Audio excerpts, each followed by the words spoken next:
today we're talking about microclimates in our design recline scheme, as we want to be able to enjoy life, right? And so you need to know these various simple things that, most of your learning, you're going to see that, I'm learning this stuff and it feels so familiar. It feels so second nature. It should, because permaculture is easy. Once you know it, you're going to flow, because you're going to take your time, slow down in design, and do it right from the first time. And having the knowledge of the simple microclimate functions and how it affects the climate is going to make such a difference in the way that you design. And there are 5 of them. We have topography, we have water bodies, we have soils, we have structures, and we have vegetation. So to the right of me, you can see an example of microclimates in action, affecting the climate, right? We have a cave, and this cave, which could be a home, I love to live in a cave, is having a cooling effect on me right now. I actually feel nice and cool because the depth of the cave and the amount of mass in the structure of the cave is causing for the temperatures to be moderated in the surrounding area. Also, the vegetation that can grow in the cave is based on the amount of lighting and what vegetation can actually deal with less lighting, right? So I'm learning about the environment by looking at the microclimate effect. And I can then design systems appropriately based on what it is I'm choosing to create in my life, right? And so if I want a more cooler environment to live in, then I'm going to look at how the microclimates are teaching me, how nature is teaching me to make the appropriate decisions in design for my living environment as a home, for example. So maybe I want really thick walls of earth that are keeping the space cool, right? And then developing maybe a lighting where it's not actually heating the space, but it's natural light so that I can actually keep a brightness in the room without living in actually a cave, right? Feeling like a cave, because of course we like light. So the patterns of what's happening on the climatic factor in the atmosphere or in the space, which is basically the sun, the wind, the precipitation, they affect the landmass in such a way that is relevant to what the microclimate is. So for example, if you have topography of a mountainous terrain, you're going to have a windy side of that mountain and a not so windy side based on the prevailing winds. Water bodies are also very relevant, whether you're living very close to the ocean or the sea or a large body of a lake. The climatic factor of the sun or of the wind will be affected because that water body is going to alter the amount of degrees that may shift or change depending on the season. That water body will alter the climatic effect, right? And so we want to consider microclimates as a way that we can learn not only what is happening on the surface of the land and how it's being affected by the climates, but how we can then introduce appropriate design so that we're working with rather than against nature. But it's not hard. It's just feeling it. It's just being in nature and being a part of it and learning to identify what is taking place so that we can create good design.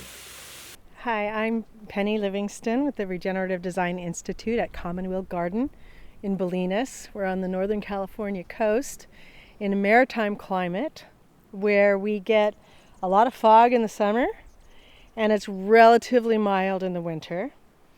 And I'll just share with you a few of the elements that we have going on here. We've been here for 13 years. So what we've done is we've really observed what the microclimates are, because there's a lot of different microclimates here. And where we're standing right now happens to be a little bit of the banana belt of the land. So this is the warmest area on the land, and it's where we're obviously putting our citrus here.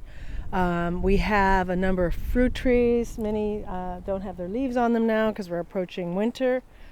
And but we have dwarfing rootstock with plums and apriums and apples and cherries.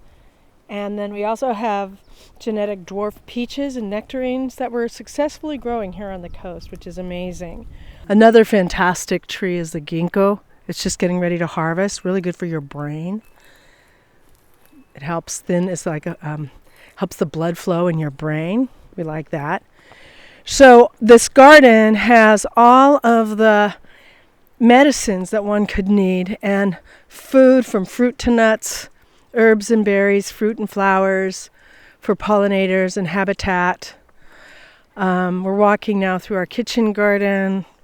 It's a little wintry, but we're just getting some planted with garlic and cabbage and oriental greens and lettuce and kohlrabi and chard and kale and parsley and a special angelica called ashitaba, which is a highly medicinal, high nutrition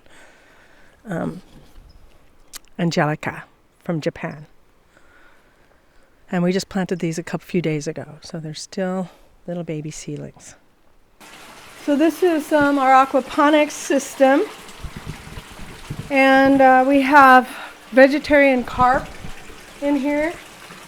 They're big enough now. We just have to go fish them out and eat fish tacos.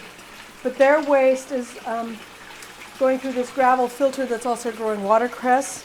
And we also have mint growing here.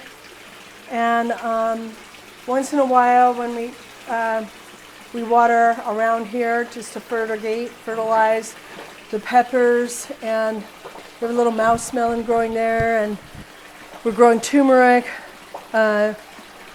ginger, galangal, and basil. Here's a perennial pepper that you can see the flowers on here. It's going to get tons of peppers. I'll just pick one.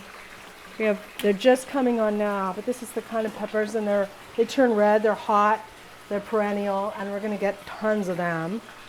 The aquaponics system, there's some lemongrass, and the bananas, we'll fertigate these. We have this perennial pepper, we have turmeric, ginger, galangal, and this interesting little melon called a mouse melon, which is just starting to get its fruits. I don't know. I've never grown it before, but it's really happy here. It's kind of squashing a tomato, if you can believe that. And then it's kind of a naturalized mallow plant, the wild mallow. And normally the leaves are about 3 inches in diameter. Just saying. Happy. And this plant is a little spurge. It's a type of euphorbia that has a little latex in it. But if you get this in your eye, it will blind you potentially, at least temporarily. But it also helps people with precancerous skin cancer, actinic keratosis. It'll attack the abnormal cells that are reproducing abnormally and not attack your normal cells. So there's a lot of potential in some of these plants. Excellent. This is kaffir lime that we make. I make a shampoo, a conditioning shampoo from these fruits. And if you have really super curly hair, really good for your hair. Really easy to make the shampoo, and then the leaves are good in Thai food with coconut milk. It's a spice, and so this is just an amazing resource for food. We have a kitchen in here, so this greenhouse also doubles as a classroom because we're on the coast, and it can be really cold even in the summer. As Mark Twain said, the coldest winter I ever spent was a summer in San Francisco. That's here too. And so right now what the approach is we're letting a lot of things go to seed. And in order to maintain this, because we do education here, that's our main thing. We're not a farm relying on selling our produce. We're actually in a national park, and we can't really legally sell our produce. So what we sell is education, and and deep nature connection experience, and people being able to come here and experience a life of living in harmony with the earth and just saying no to toxins.